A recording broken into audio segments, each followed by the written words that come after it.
కఠినమైన లవ్ జిహాద్ బిల్లుకు యోగి సర్కార్ ఆమోదం తెలపడంతో దోషులకు ఇక యావజ్జీవ శిక్షలు విధించనున్నారు. అయితే దీనిపై రాజకీయంగా పెద్ద దుమారమే రేపుతోంది. ప్రభుత్వ నిర్ణయాన్ని బీజేపీ స్వాగతిస్తుండగా విపక్షాలు తీవ్రంగా వ్యతిరేకిస్తున్నాయి.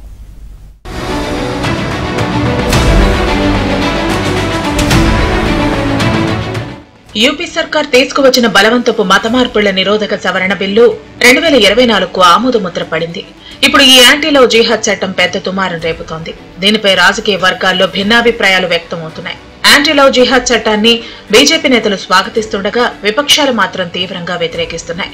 లవ్ జిహాద్ పేరుతో కుట్ర పన్ని బలవంతంగా మత మార్పిడికి యత్నిస్తే 20 ఏళ్లు జైలు శిక్ష లేదా యావజ్జీవ కారాగార శిక్ష విధిస్తామని యోగి ప్రభుత్వం స్పష్టం చేసింది.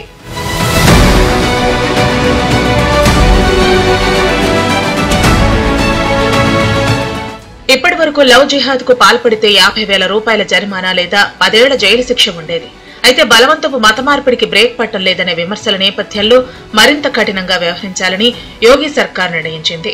దీనిపై యూపీ మాజీ సీఎం అఖిలేష్ యాదవ్ విమర్శలు చేశారు. ఇది ఒక వర్గంపై జరుగుతున్న కుట్ర అని అభివర్ణించారు.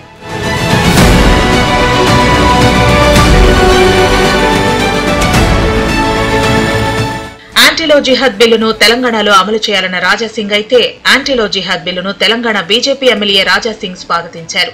చాలా రాష్ట్రాల్లో ఈ తరహా కుట్రలు జరుగుతున్నాయన్నారు. యాంటీలో జిహాద్ బిల్లును తెలంగాణలో కూడా అమలు చేయాలని రాజాసింగ్ డిమాండ్ చేశారు. హిందువులకు వ్యతిరేకంగా కాంగ్రెస్ ప్రభుత్వం పనిచేస్తుందని ఆయన ఆరోపించారు.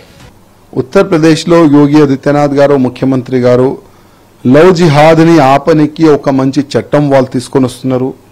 అదే చట్టంలో ఎవరైనా లవ్ జిహాదీలు ఇట్లాంటి కేసు చేసి ప్రూవ్ అయితే ఆయనకి ఏమంటారు ఉమ్ర్ ఖైద్ అట్లాంటి శిక్ష పడేలాగా కూడా దాంట్లో ప్రావధానం దాంట్లో పెడుతున్నారు. చాలా మంచి డిసిజన్. ఎందుకంటే ఇవాళ మనం చూస్తున్నాం ప్రతి ఒక్క స్టేట్లో ఈ లవ్ జిహాద్ పేరు పెట్టుకొని హిందూ అమ్మాయిల్ని టార్గెట్ చేస్తున్నారు.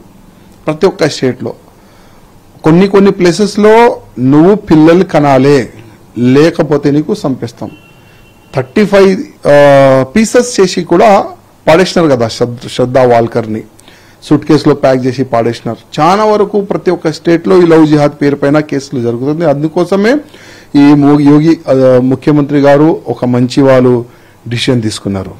సవరించిన నిబంధనల ప్రకారం మత మార్పిడి ఉద్దేశంతో మైనర్లను ఇతరులను బెదిరించడం, దాడులు చేయటం, వివాహం చేసుకోవటం, వివాహం చేసుకుంటామని వాగ్దానం చేయటం వంటి చర్యలకు ఎవరు పాల్పడినా అది తీవ్ర నేరంగా పరిగణిస్తారు. అలాంటి కేసుల్లో 20 ఏళ్లు జైలు కానీ యావజ్జీవ కారాగార శిక్ష కానీ విధిస్తారు. అలాగే ఎవరైనా సరే కన్వర్షన్ కేసుల్లో ఎఫ్ఐఆర్ నమోదు చేయవచ్చు.